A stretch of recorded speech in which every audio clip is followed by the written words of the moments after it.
નમસ્કાર, આપ જોઈ રહ્યા છો નેશન પ્લસ ન્યૂઝ. હું છું આપની સાથે હેતલ ભગત.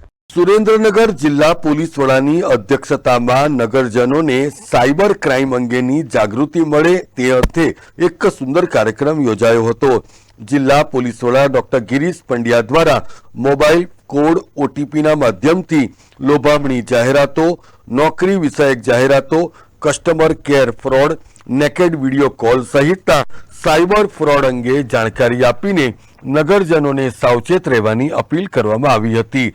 એટલું જ નહીં, પરંતુ સુરેન્દ્રનગર જિલ્લા પોલીસ દ્વારા સ્પષ્ટપણે નગરજનોને ભરોસો આપતા જણાવવામાં આવ્યું હતું કે જે પણ કોઈ વ્યક્તિ એ સાયબર ક્રાઇમનો ભોગ બને તો તેમણે કોઈપણ જાતના ડર કે શરમ વગર ટોલ ફ્રી નંબર 1930 અથવા તો www.cybercrime.gujarat.gov.in ઉપર ફરિયાદ કરવાની અપીલ કરી હતી. જિલ્લા પોલીસ વડા સહિત ડીવાયએસપી, પોલીસ ઇન્સ્પેક્ટર અને પીએસઆઈ સહિતના અધિકારીઓ આ જાગૃતિ વિષયક કાર્યક્રમમાં ઉપસ્થિત રહ્યા હતા. સમગ્ર કાર્યક્રમના હેતુ અંગેની જાણકારી સુરેન્દ્રનગરના જિલ્લા પોલીસ અધિક્ષક ડોક્ટર ગિરીશ કુમાર પંડ્યાએ આપી હતી. આપ લોકો જાણો છો એમ કે જેમ જેમ બેન્કિંગ પદ્ધતિની અંદર અને અન્ય તમામ વ્યવહારોની અંદર આપણે સ્માર્ટ ગેજેટ્સનો ઉપયોગ વધુ ને વધુ કરતા જઈએ છીએ. ઓનલાઈન પેમેન્ટ, ચૂકવણી, આ બધી વસ્તુઓ પણ ખૂબ જ ઝડપથી વધી રહી છે. તો એની સાથે સાથે સાયબર ક્રાઇમની અંદર પણ મોટા પ્રમાણમાં વધારો થઈ રહેલો છે. આજે લોકોમાં સાયબર ક્રાઇમ પ્રત્યે જાગૃતિ આવે એ માટે ડીજીપી સાહેબ તરફથી દરેક જિલ્લાઓમાં લોકોને એક મેસેજ પહોંચાડવા માટેની સૂચના થયેલ છે. તો છેલ્લા જાન્યુઆરી 2024 થી મે 2024 સુધીમાં રાજ્યની અંદર જે સાયબર ક્રાઇમ હેલ્પલાઇન 1930 છે એમના ઉપર 53,279 જેટલા કોલ આવેલા છે અને એમાં અલગ અલગ 28 પ્રકારની એમોથી ચીટિંગ થયેલા છે. અને આ ચીટિંગમાં જે એમાઉન્ટ છે એનું 503.91 કરોડનું છે. મતલબ આ 5 મહિનાની અંદર 503 કરોડ રૂપિયા છે એમના લોકોનું સાથે ચીટિંગ થયેલું છે. સાથે સાથે સુરેન્દ્રનગરના લોકોની જો વાત કરીએ તો 974 લોકોએ 1930 હેલ્પલાઇન છે એનો ઉપયોગ કરીને પોતાની ફરિયાદ નોંધાવી છે છેલ્લા 5 મહિનામાં.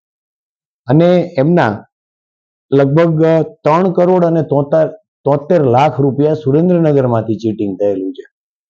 પણ સાથે સાથે આપણને અગાઉ એવું હતું કે જે પૈસા જતા મેળવવા બહુ મુશ્કેલ થતા હતા. જ્યારથી સરકારશ્રી દ્વારા 1930 હેલ્પલાઇન શરૂ કરવામાં આવેલી છે અને ગોલ્ડન અવર્સની અંદર એટલે કે ગુનો બન્યા ના તરત જ જો 1930 હેલ્પલાઇનની અંદર કમ્પ્લેન કરવામાં આવે તો એક ઓટોમેટિક પ્રોસેસથી મની ફ્રીઝ થવાની પ્રક્રિયા થઈ શકે છે.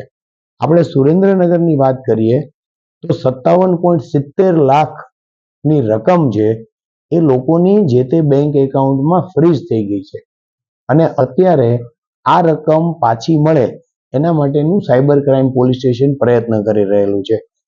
આગામી 22 તારીખના રોજ એક લોક અદાલત છે એમાં સાયબર ક્રાઇમ પોલીસ સ્ટેશન 49 અરજી તૈયાર કરી ચૂક્યું છે. આ અરજીમાં જેના પૈસા પાછા મેળવવા માટે એને 1 રૂપિયાનો ખર્ચ નથી કરવાનો. એમણે માત્ર અમને જે માંગીએ એ ડોક્યુમેન્ટ્સ આપવાના છે. બાકી અરજી તૈયાર કરવાનું, કોર્ટમાં દાખલ કરવાનું, બધી જ પ્રક્રિયા છે સાયબર ક્રાઇમ પોલીસ સ્ટેશન.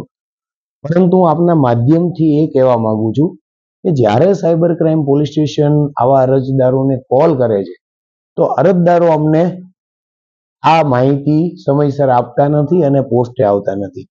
એટલે આવતા દિવસોમાં અમે એક અન્ય ઝુંબેશ શરૂ કરીએ છીએ કે પોલીસ સ્ટેશનથી એક ટીમ બનાવવાના છીએ.